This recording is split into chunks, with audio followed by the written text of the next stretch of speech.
लीजिए सुनिए प्रेमचंद की लिखी कहानी लाग डाट। वाचन समीर गोस्वामी का है।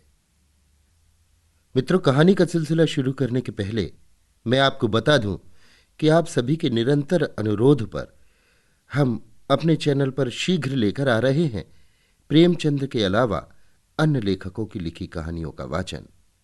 इस कारण से हम अपने चैनल का नाम शीघ्र बदलकर करने जा रहे हैं कहानीसुनो.com। ये नाम सामान्यतः आपकी डिवाइस पर स्वतः ही बदल जाएगा, लेकिन यदि किसी कारणवश भविष्य में आपको हमारी कहानी मिलना बंद हो जाए तो कहानीसुनो.com को सर्च करके सब्सक्राइब कर लें। याद रखिए, हमारे नए चैनल का नाम कहानीसुनो.com। तो सिलसिला शुरू करते हैं प्रेमचंद की लिखी कहानी लाग डाट का, मेरी यानी समीर गोस्वामी की आवाज में। जोखू भगत और बेचैन चौधरी में 3 पीढ़ियों से अदावत चली आती थी। कुछ डाढ़ मेड़ का झगड़ा था। उनके परदादों में कई बार खून खच्चर हुआ। बापों के समय से मुकदमेबाजी शुरू हुई। दोनों कई बार हाईकोर्ट तक गए। लड़कों के समय में संग्राम की भीषणता और भी बढ़ी, यहां तक कि दोनों ही अशक्त हो गए। पहले दोनों इसी गांव में आधे आधे के हिस्सेदार थे। अब उनके पास उस झगड़ने वाले खेत को छोड़कर 1 अंगुल जमीन न थी। भूमि गई, धन गया, मान मर्यादा गई, लेकिन वो विवाद ज्यों का त्यों बना रहा। हाईकोर्ट के धुरंधर नीतिज्ञ एक मामूली सा झगड़ा तय न कर सके। इन दोनों सज्जनों ने गांव को 2 विरोधी दलों में विभक्त कर दिया था। एक दल की भंग बूटी चौधरी के द्वार पर छनती तो दूसरे दल के चरस गांजे के दम भगत के द्वार पर लगते थे। स्त्रियों और बालकों के भी 2 दल हो गए थे। यहां तक कि दोनों सज्जनों के सामाजिक और धार्मिक विचारों में भी विभाजक रेखा खिंची हुई थी। चौधरी कपड़े पहने सत्तू खा लेते और भगत को ढोंगी कहते। भगत बिना कपड़े उतारे पानी भी न पीते और चौधरी को भ्रष्ट बतलाते। भगत सनातन धर्मी बने तो चौधरी ने आर्य समाज का आश्रय लिया। जिस बजाज पंसारी या कुंजड़े से चौधरी सौदे लेते, उसकी ओर भगत जी ताकना भी पाप समझते थे। और भगत जी की हलवाई की मिठाइयां, उनके ग्वाले का दूध और तेली का तेल चौधरी के लिए त्याज्य थे। यहां तक कि उनके आरोग्यता के सिद्धांत में भी भिन्नता थी। भगत जी वैद्यक के कायल थे, चौधरी यूनानी प्रथा के मानने वाले। दोनों चाहे रोग से मर जाते पर अपने सिद्धांतों को न तोड़ते। जब देश में राजनीतिक आंदोलन शुरू हुआ तो उसकी भनक उस गांव में आ पहुंची। चौधरी ने आंदोलन का पक्ष लिया, भगत उनके विपक्षी हो गए। एक सज्जन ने आकर गांव में किसान सभा खोली। चौधरी उसमें शरीक हुए, भगत अलग रहे। जागृति और बढ़ी, स्वराज्य की चर्चा होने लगी। चौधरी स्वराज्यवादी हो गए, भगत ने राजभक्ति का पक्ष लिया। चौधरी का घर स्वराज्यवादियों का अड्डा हो गया, भगत का घर राजभक्तों का क्लब बन गया। चौधरी जनता में स्वराज्यवाद का प्रचार करने लगे। मित्रों, स्वराज्य का अर्थ है अपना राज। अपने देश में अपना राज हो वो अच्छा है कि किसी दूसरे का राज हो वो? जनता ने कहा अपना राज हो वो अच्छा है। चौधरी: तो ये स्वराज्य कैसे मिलेगा? आत्मबल से, पुरुषार्थ से, मेल से। एक दूसरे से द्वेष करना छोड़ दो, अपने झगड़े आप मिलकर निपटा लो। एक शंका: आप तो नित्य अदालत में खड़े रहते हैं। चौधरी: हां, पर आज से अदालत जाऊं तो मुझे गौ हत्या का पाप लगे। तुम्हें चाहिए कि तुम अपनी गाढ़ी कमाई अपने बाल बच्चों को खिलाओ और बचे तो परोपकार में लगाओ। वकील मुख्तारों की जेब क्यों भरते हो? थानेदार को घूस क्यों देते हो? अमलों की चिरौरी क्यों करते हो? पहले हमारे लड़के अपने धर्म की शिक्षा पाते थे, वो सदाचारी त्यागी पुरुषार्थी बनते थे। अब वो विदेशी मदरसों में पढ़कर चाकरी करते हैं, घूस खाते हैं, शौक करते हैं, अपने देवताओं और पितरों की निंदा करते हैं, सिगरेट पीते हैं, साल बनाते हैं और हाकिमों की गोड़ धरिया करते हैं। क्या ये हमारा कर्तव्य नहीं है कि हम अपने बालकों को धर्मानुसार शिक्षा दें? जनता: चंदा करके पाठशाला खोलनी चाहिए। चौधरी: हम पहले मदिरा का छूना पाप समझते थे, अब गांव गांव और गली गली में मदरा की दुकानें हैं। हम अपनी गाढ़ी कमाई के करोड़ों रुपए गांजे शराब में उड़ा देते हैं। जनता, जो दारू भांग पिए उसे डांड लगाना चाहिए। चौधरी, हमारे दादा बाबा छोटे बड़े सब गाढ़ा गजी पहनते थे। हमारी दादियां नानियां चरखा काता करती थी। सब धन देश में रहता था। हमारे जुलाहे भाई चैन की वंशी बजाते थे। अब हम विदेश के बने हुए महीन रंगीन कपड़ों पर जान देते हैं। इस तरह दूसरे देश वाले हमारा धन ढो ले जाते हैं। बेचारे जुलाहे कंगाल हो गए। क्या हमारा यही धर्म है कि अपने भाइयों की थाली छीन कर दूसरों के सामने रखते? जनता, गाढ़ा कहीं मिलता ही नहीं। चौधरी, अपने घर का बना हुआ गाढ़ा पहनो, अदालतों को त्यागो, नशेबाजी छोड़ो और अपने लड़कों को धर्म कर्म सिखाओ, मेल से रहो। बस यही स्वराज्य है। जो लोग कहते हैं कि स्वराज्य के लिए खून की नदी बहेगी, वे पागल हैं। उनकी बातों पर ध्यान मत दो। जनता ये बातें चाव से सुनती थी। दिनों दिन श्रोताओं की संख्या बढ़ती जाती थी। चौधरी के सब श्रद्धाभाजन बन गए। भगत जी भी राजभक्ति का उपदेश करने लगे। भाइयों, राजा का काम राज करना है और प्रजा का काम उसकी आज्ञा का पालन करना है। इसी को राजभक्ति कहते हैं और हमारे धार्मिक ग्रंथों में हमें इसी राजभक्ति की शिक्षा दी गई है। राजा ईश्वर का प्रतिनिधि है। उसकी आज्ञा के विरुद्ध चलना एक महान पातक है। राज विमुख प्राणी नरक का भागी होता है। एक शंका, राजा को भी तो अपने धर्म का पालन करना चाहिए। दूसरी शंका, हमारे राजा तो नाम के हैं, असली राजा तो विलायत के बनिए महाजन हैं। तीसरी शंका, बनिए धन कमाना जानते हैं, राज करना क्या जाने। भगत, लोग तुम्हें शिक्षा देते हैं कि अदालतों में मत जाओ, पंचायतों में मुकदमे ले जाओ, लेकिन ऐसे पंच कहाँ हैं जो सच्चा न्याय करें, दूध का दूध और पानी का पानी कर दें। यहां मुंह देखी बातें होंगी।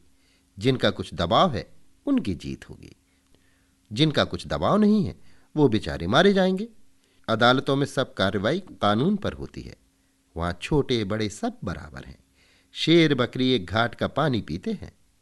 दूसरी शंका, अदालतों का न्याय कहने ही को है। जिनके पास बने हुए गवाह और दांव पेंच खेले हुए वकील होते हैं उसी की जीत होती है। झूठे सच्चे की परख कौन करता है? हां, हैरानी अलबत्ता होती है। भगत, कहा जाता है कि विदेशी चीजों का व्यवहार मत करो। ये गरीबों के साथ घोर अन्याय है। हमको बाजार में जो चीज सस्ती और अच्छी मिले वो लेनी चाहिए, चाहे स्वदेशी हो या विदेशी। हमारा पैसा सेंत में नहीं आता है कि उसे रद्दी भद्दी स्वदेशी चीजों पर फेंके। एक शंका, अपने देश में तो रहता है, दूसरों के हाथ में तो नहीं जाता। दूसरी शंका, अपने घर में अच्छा खाना ना मिले तो क्या विजातियों के घर का अच्छा भोजन खाने लगेंगे? भगत, लोग कहते हैं कि लड़कों को सरकारी मदरसों में मत भेजो। सरकारी मदरसे में ना पढ़ते तो आज हमारे भाई बड़ी बड़ी नौकरियां कैसे पाते, बड़े बड़े कारखाने कैसे बना लेते। बिना नई विद्या पढ़े अब संसार में निवाह नहीं हो सकता। पुरानी विद्या पढ़कर पत्र देखने और कथा बाँचने के सिवा और क्या आता है? राजकाज क्या पट्टी पोथी बाँचने वाले लोग करेंगे? एक शंका, हमें राजकाज न चाहिए। हम अपनी खेती बाड़ी ही में मगन हैं, किसी के गुलाम तो नहीं। दूसरी शंका, जो विद्या घमंडी बना दे उससे मूर्ख ही अच्छा। यही नई विद्या पढ़कर तो लोग सूट बूट घड़ी छड़ी हेट केट लगाने लगते हैं और अपने शौक के पीछे देश का धन विदेशियों के जेब में भरते हैं। ये देश के द्रोही हैं। भगत, गांजा शराब की ओर आजकल लोगों की कड़ी निगाह है।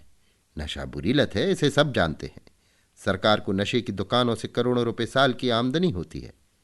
अगर दुकानों में न जाने से लोगों की नशे की लत छूट जाए तो बड़ी अच्छी बात है। वो दुकान पर न जाएगा तो चोरी छिपे किसी न किसी तरह दूने चौगने दाम देकर सजा काटने पर तैयार हो अपनी लत पूरी करेगा।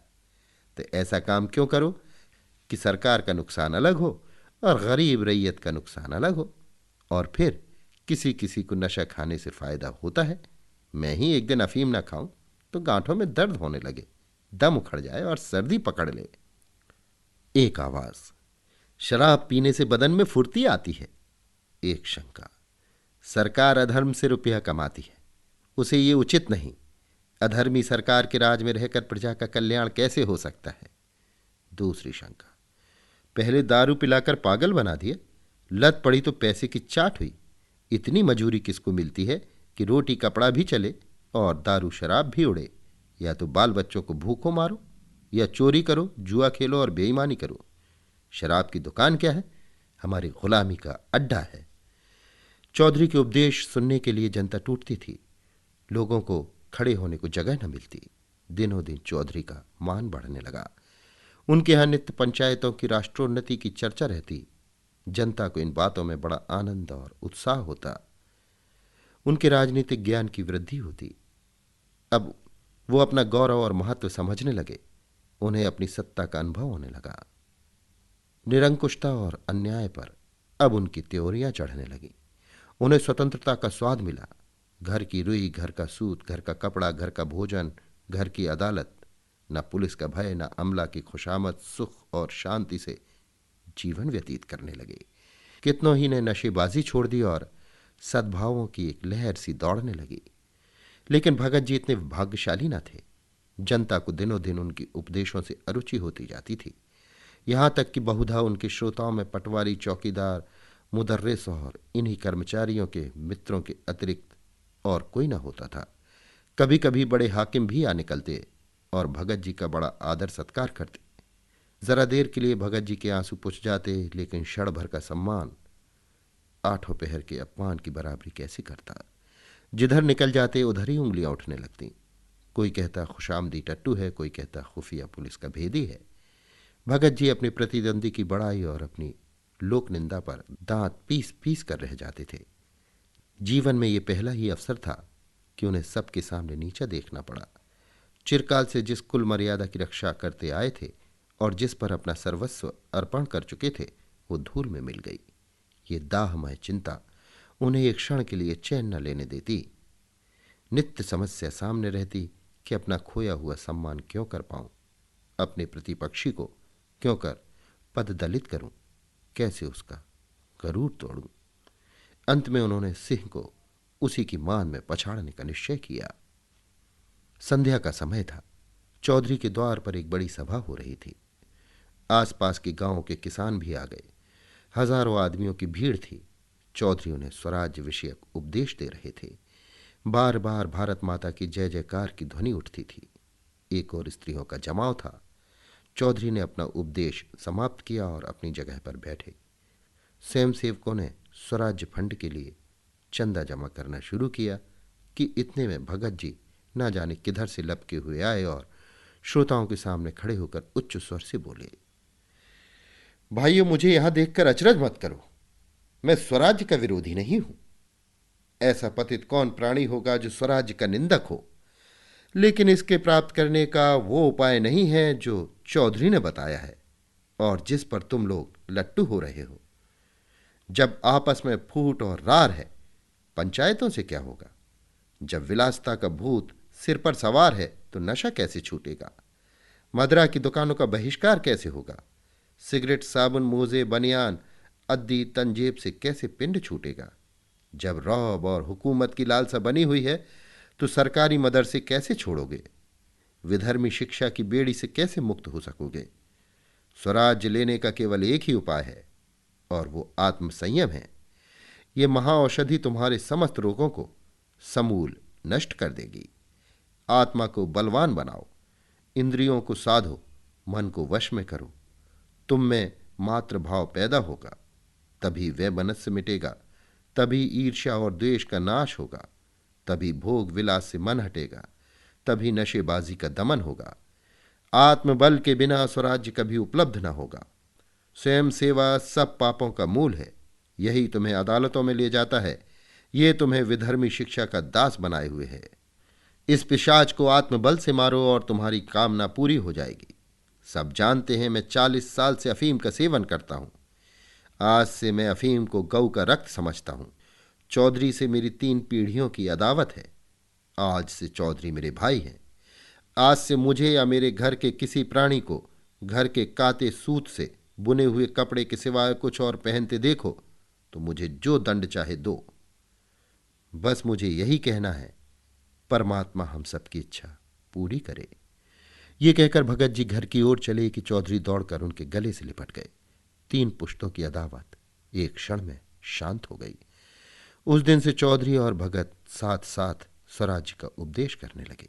उनमें गाढ़ी मित्रता हो गई और ये निश्चय करना कठिन था कि दोनों में जनता किसका अधिक सम्मान करती है।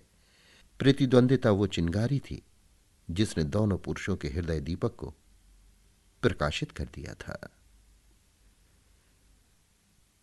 अभी आप सुन रहे थे प्रेमचंद की लिखी कहानी लाख डांट। वाचन समीर गोस्वामी का था।